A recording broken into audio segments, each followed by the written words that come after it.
Paz seja convosco. Hoje é o dia 345 da nossa leitura diária da Palavra de Deus. Eu sou a pastora Vânia e hoje nós vamos ler o livro de 2 Timóteo, do capítulo 1 ao capítulo 4. Eu, Paulo, apóstolo de Cristo Jesus, pela vontade de Deus, que fui mandado para anunciar a promessa da vida que temos por estarmos unidos com Cristo Jesus, escreva a você, Timóteo, meu querido filho na fé, que a graça e a misericórdia e a paz de Deus, o Pai, e de Cristo Jesus, o nosso Senhor, estejam com você. Todas as vezes que lembro de você nas minhas orações, de dia e de noite, eu agradeço a Deus, a quem sirvo com a consciência limpa, como também os meus antepassados serviram. Lembro das suas lágrimas e quero muito ver você outra vez, para que eu possa ficar cheio de alegria. Lembro da sua fé sincera, a mesma fé que a sua avó Lloyd e Eunice, a sua mãe, tinham. Eu tenho a certeza de que é a mesma fé que você tem. Por isso quero que você lembre de conservar vivo o dom de Deus que você recebeu quando coloquei as mãos sobre você. Pois o Espírito que Deus nos deu não nos torna medrosos, pelo contrário, o Espírito nos enche de poder e de amor e nos torna prudentes. Portanto, não se envergonhe de dar o seu testemunho a favor do nosso Senhor, nem se envergonhe de mim, que estou na cadeia porque sou o servo dele. Pelo contrário, com a força que vem de Deus, esteja pronto para sofrer comigo por amor ao Evangelho. Deus nos salvou e nos chamou para sermos o seu povo.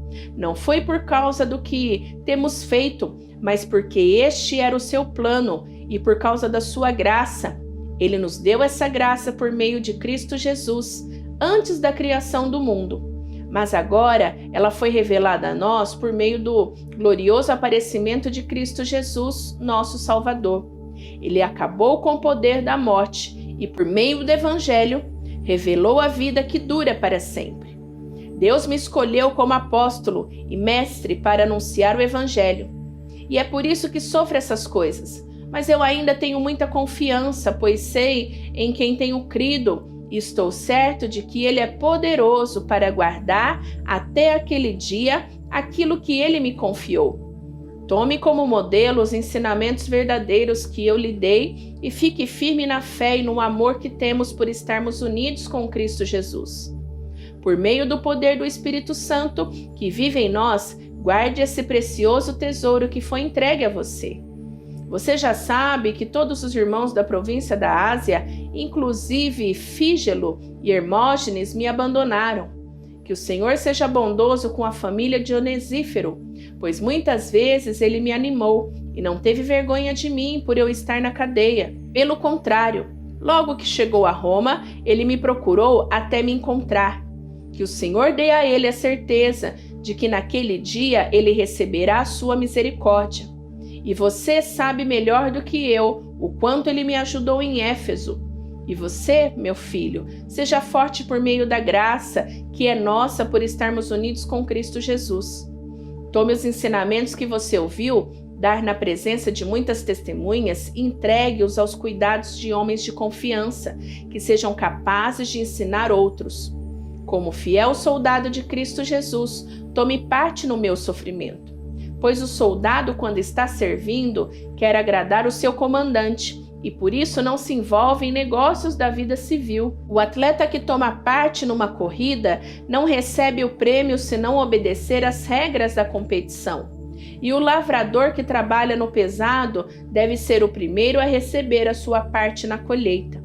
Pense no que estou dizendo, pois o Senhor fará com que você compreenda todas as coisas. Lembre de Jesus Cristo, que foi ressuscitado e que era descendente de Davi, de acordo com o evangelho que eu anuncio. E é por causa disso que eu sofro e até estou acorrentado como se fosse um criminoso. Mas a mensagem de Deus não está presa. E por isso eu suporto tudo com paciência, por amor ao povo escolhido de Deus. Faço isso para que eles possam ganhar a salvação que está em Cristo Jesus e que traz a glória eterna. Este ensinamento é verdade. Se já morremos com Cristo, também viveremos com Ele. Se continuarmos a suportar o sofrimento com paciência, também reinaremos com Cristo. Se nós o negarmos, ele também nos negará. Se não formos fiéis, Cristo continua sendo fiel, pois ele não pode ser falso para si mesmo.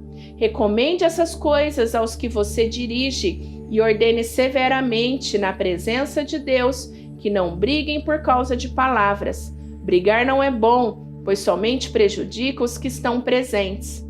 Faça todo o possível para conseguir a completa aprovação de Deus, como um trabalhador que não se envergonha do seu trabalho, mas ensina corretamente a verdade do Evangelho. Evite os falatórios, contrários aos ensinamentos cristãos, pois eles fazem com que as pessoas se afastem de Deus. As coisas que os falsos mestres ensinam se espalham como a gangrena. 2 desses mestres são Himeneu e Fileto, os quais abandonaram o caminho da verdade. Eles afirmam que a nossa ressurreição já aconteceu e assim estão atrapalhando a fé de alguns. Mas o firme alicerce que Deus colocou não pode ser abalado, e sobre esse alicerce estão escritas essas palavras: o Senhor conhece as pessoas que são dele, e também toda pessoa que diz que pertence ao Senhor precisa abandonar o pecado. Numa casa grande não existem somente vasilhas de ouro e de prata, mas também de madeira e de barro. Algumas são para ocasiões especiais e outras para todos os dias. Quem se purificar de todos esses erros que tenho falado será usado para fins especiais, porque é dedicado e útil ao seu ministério e está pronto para fazer tudo o que é bom. E você, Timóteo, fuja das paixões da mocidade e procure viver uma vida correta com fé, amor e paz, junto com os que, com o coração puro, pedem a ajuda do Senhor. Fique longe das discussões tolas e sem valor, pois você sabe que elas sempre acabam em brigas. O servo do Senhor não deve andar brigando, mas deve tratar todos com educação. Deve ser um mestre bom e paciente, que corrige com delicadeza aqueles que são contra ele, pois pode ser que Deus dê a eles a oportunidade de se arrependerem e de virem a conhecer a verdade. E assim voltarão ao seu juízo perfeito e escaparão da armadilha do diabo, que os prendeu para fazerem o que ele quer. Lembre disso, nos últimos dias haverá tempos difíceis, pois muitos serão egoístas, avarentos, orgulhosos, vaidosos, xingadores, ingratos, desobedientes aos pais e não terão respeito pela religião. Não terão amor pelos outros e serão duros, caluniadores, incapazes de se controlarem, violentos e inimigos do bem. Serão traidores, atrevidos, cheios de orgulho, amarão mais os prazeres do que a Deus. Parecerão ser seguidores da nossa religião, mas com todas as suas nações negarão o verdadeiro poder dela. Fique longe dessa gente. Alguns deles entraram nas casas e conseguem dominar mulheres fracas, que estão cheias de pecado e que são levados por todo tipo de desejos. São mulheres que estão sempre tentando aprender, mas nunca chegam a conhecer a verdade. Assim como Janes e Jambres foram contra Moisés, assim também esses homens são contra a verdade. Eles perderam o juízo e fracassaram na fé. Mas não irão longe, pois todos verão como eles são tolos. Foi isso que aconteceu com Janes e Jambres. Mas vocês têm seguido os meus ensinamentos, a minha maneira de agir e o propósito que tenho na minha vida, e têm seguido também a minha fé, a minha paciência, o meu amor, a minha perseverança, as minhas perseguições e os meus sofrimentos. Você sabe tudo o que me aconteceu nas cidades de Antioquia, de Icônio e de Listra. Que terríveis perseguições eu sofri, porém o Senhor me livrou de todas elas. Todos os que querem viver a vida cristã, unidos com Cristo Jesus, serão perseguidos. Porém as pessoas más e fingidas irão de mal a pior, enganando e sendo enganadas. Quanto a você, continue firme nas verdades que aprendeu e que creu de todo o coração. Você sabe quem foram os seus mestres na fé cristã. E desde menino você conhece as Escrituras Sagradas, os quais lhe pode dar a sabedoria que leva à salvação, por meio da fé em Cristo Jesus. Por isso, toda a Escritura Sagrada é inspirada por Deus e é útil para ensinar a verdade, condenar o erro, corrigir as faltas e ensinar a maneira certa de viver. E isso para que o servo de Deus esteja completamente preparado e pronto para fazer todo tipo de boas ações.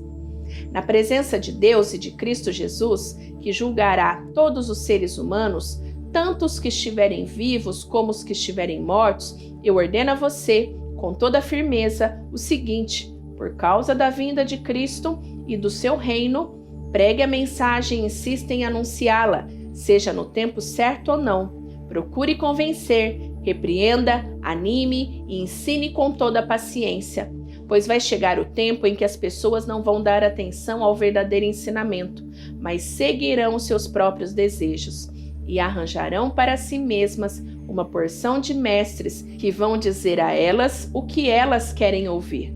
Essas pessoas deixarão de ouvir a verdade para dar atenção às lendas, mas você seja moderado em todas as situações, suporte o sofrimento, faça o trabalho de um pregador do Evangelho e cumpra bem o seu dever de servo de Deus.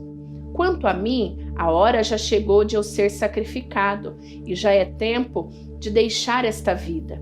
Fiz o melhor que pude na corrida, cheguei até o fim e conservei a fé. E agora está me esperando o prêmio da vitória, que é dado para quem vive uma vida correta, o prêmio que o Senhor, o justo juiz, me dará naquele dia, e não somente a mim, mas a todos os que esperam com amor a sua vinda. Venha me ver logo que puder, pois Demas se apaixonou por este mundo, me abandonou e foi para a cidade de Tessalônica. Crescente foi para a província da Galácia e Tito para a região da Dalmácia. Somente Lucas está aqui comigo. Procure Marcos e traga-o com você, porque ele pode me ajudar no trabalho. Eu mandei Tíquico para a cidade de Éfeso. Quando você vier, traga a minha capa que eu deixei na cidade de Troade, na casa de Carpo. Traga os livros também, principalmente os de couro. Alexandre, o ferreiro, me prejudicou muito. O Senhor lhe dará a sua recompensa de acordo com o que ele fez. Tome cuidado com ele, pois combateu com muita violência a nossa mensagem. Na primeira vez em que fiz a minha defesa diante das autoridades, ninguém ficou comigo, todos me abandonaram. Espero que Deus não ponha isso na conta deles. Mas o Senhor ficou comigo, me deu força para que eu pudesse anunciar a mensagem completa a todos, os não-judeus, e me livrou de ser condenado à morte. O Senhor me livrará de todo mal e me levará em segurança para o seu reino celestial. A Ele seja dada a glória para todos sempre. Amém. Saudações a Priscila e ao seu marido Áquila e também à família de Onesíforo. Erasto ficou na cidade de Corinto e eu deixei Trófimo na cidade de Mileto, porque ele estava doente. Faço o possível para vir antes do inverno. Os irmãos Eubulo, Pudente, Lino e a irmã Cláudia e todos os outros irmãos mandam saudações. Timóteo, que o Senhor esteja com seu espírito, que a graça de Deus esteja com você. Finalizamos a leitura de 2 Timóteo. Amanhã tem livro novo, então volta que eu vou te esperar. Não esquece de curtir o vídeo, de apertar o botão do gostei, tá bom? Beijo, fica com Deus. Tchau, tchau!